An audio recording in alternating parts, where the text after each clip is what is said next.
Hi, ഞാൻ അമ്പിളി. നിങ്ങൾ ഈ കാണുന്ന വീഡിയോയും ഞാൻ പറയുന്ന കാര്യങ്ങളും തമ്മിൽ ഒരു പൊരുത്തില്ലായ്മ നിങ്ങൾക്ക് തോന്നിയ അത് തികച്ചും യാഥാർത്ഥ്യമാണ് കേട്ടോ.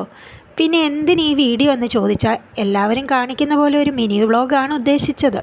പക്ഷെ പിന്നെ അത് വേണ്ടാന്ന് കരുതി. സത്യമില്ലാത്ത കനി പോലാവും അത്. പിന്നെ ഞാൻ പറയുന്ന ഈ കാര്യങ്ങൾ ബോറടിക്കാതെ കേൾക്കാൻ ഈ വീഡിയോ കുറച്ചെങ്കിലും പ്രയോജനപ്പെടുമെങ്കിൽ ആവട്ടെ. ഭക്ഷണത്തിലെ കറിവേപ്പില പോലെയാണ് കണ്ണുനീര് അല്ലെങ്കിൽ കരച്ചിലിന് നമ്മുടെയൊക്കെ ഇടയിലെ സ്ഥാനം. അതിൻ്റെ പവർ എന്താണെന്നുള്ളത് നമ്മൾ ആരും മനസ്സിലാക്കുന്നില്ല. സിമ്പിളായാലും ഇറ്റ്സ് മോസ്റ്റ് പവർഫുൾ വെപ്പൺ. കൂടുതലും കരയുന്നത് സ്ത്രീകളാണ് എന്നാണല്ലോ ഒരു നാട്ടു നടപ്പ്. പുരുഷന്മാരെ നമ്മൾ സ്ത്രീകൾ അല്ലെങ്കിൽ നമ്മളുടെ സമൂഹം കരയിക്കാൻ സമ്മതിക്കാറില്ല എന്നതാണ് സത്യം. കരച്ചിൽ ശരിക്കും ഒരു ദിവ്യൌഷധം തന്നെയാണ് അല്ലേ? പൊട്ടിക്കരയാൻ പറ്റുന്നത് ഒരു പരാജയമാണോ? അല്ലെന്നേ, ശരിക്കും മനസ്സ് തുറന്ന് ചിരിക്കാനും ആസ്വദിക്കാനും ഒക്കെ പറ്റും പോലെ പൊട്ടിക്കരഞ്ഞ് തളർന്ന് നാം ഉണരുന്നത് പുതിയ ഒരു ശക്തി ഉള്ളിൽ നിറച്ചാണ്. അതുവരെയുള്ള നമ്മുടെ എല്ലാ ഭാരവും അതിലൊലിച്ചു പോകും.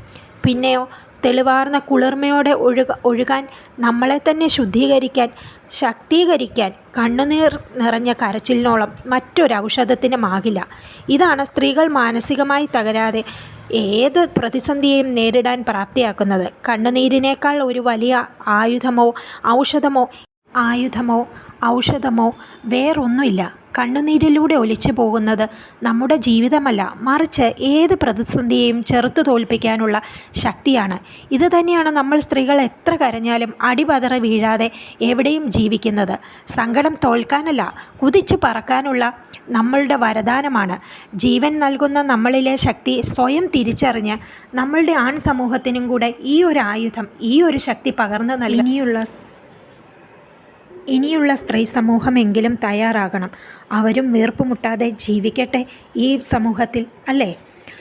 അപ്പോൾ കണ്ണുനീര് അല്ലെങ്കിൽ കരച്ചിൽ ഒരു വലിയ സംഭവമാക്കാതെ, അതിനെ ഒരു തെറ്റായി കാണാതെ സ്വയം വീണടത്തുനിന്ന് നീക്കുന്നത് പോലെ തന്നെ